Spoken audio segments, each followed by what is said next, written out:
ഒരു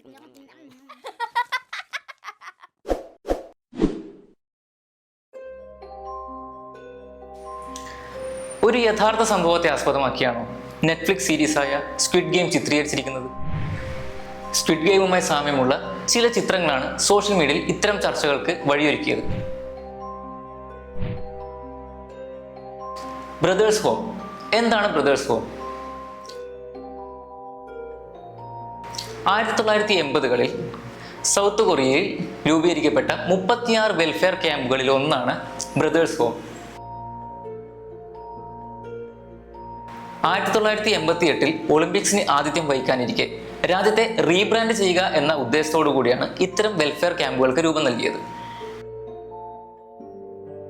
അനാഥരും ഭിന്നശേഷിക്കാരും ഉൾപ്പെടെ സമൂഹത്തിലെ ദുർബല വിഭാഗങ്ങൾക്ക് വിദ്യാഭ്യാസവും തൊഴിലിനാവശ്യമായ പരിശീലനവും നൽകുക എന്നതായിരുന്നു ഇത്തരം ക്യാമ്പുകളുടെ ലക്ഷ്യം. എന്നാൽ പാർക്കിൻ ക്വീൻ എന്ന സ്വകാര്യ വ്യക്തിയുടെ ഉടമസ്ഥതയിലായിരുന്ന ബ്രദേഴ്സ് ഹോം അതിക്രമങ്ങളുടെയും ചൂഷണങ്ങളുടെയും ഒരു കേന്ദ്രമായി തന്നെ മാറി. നിർബന്ധിത തൊഴിലും ശാരീരിക ചൂഷണങ്ങളും ഇവിടെ നടന്നുപോയി. സ്ക്വിഡ് ഗെയിമും ബ്രദേഴ്സ് ഹോമും തമ്മിലുള്ള ചില സാമ്യതകൾ ഇവയൊക്കെയാണ്. ഒന്ന്, നിർബന്ധിത തടവും തട്ടിക്കൊണ്ടുപോകലുകൾ. മയക്കുമരുന്ന് നൽകിയാണ് സ്ക്വിഡ് ഗെയിമിൽ ആളുകളെ എത്തിച്ചിരുന്നത്. എന്നാൽ ബ്രദേഴ്സ് ഹോമിൽ യാതൊരു വിശദീകരണങ്ങളുമില്ലാതെ തെരുവിൽ നിന്നും പിടിച്ചുകൊണ്ടുപോവുകയായിരുന്നു. രണ്ടാമതായി, സ്ക്വിഡ് ഗെയിമിലെയും ബ്രദേഴ്സ് ഹോമിലെയും കളിക്കാർ ഇവരെല്ലാവരും തന്നെ സാമ്പത്തികമായി വലിയ പ്രതിസന്ധികൾ നേരിടുന്നവരായിരുന്നു. അതിൽ അനാഥ കുട്ടികളും ഭവനരഹിതരും അങ്ങനെ എല്ലാ തരത്തിലുള്ള ആൾക്കാരും ഉണ്ടായിരുന്നു. മൂന്നാമതായി, ഗെയിംസ്. സ്ക്വിഡ് ഗെയിമിൻ്റെ അവസാനം പരാജയപ്പെടുന്നവർക്ക് ശിക്ഷ മരണമായിരുന്നു. ബ്രദേഴ്സ് ഹോമിലും ശിക്ഷയായി നൽകിയിരുന്നത് മാരകമായ ഗെയിംസ് ആയിരുന്നു.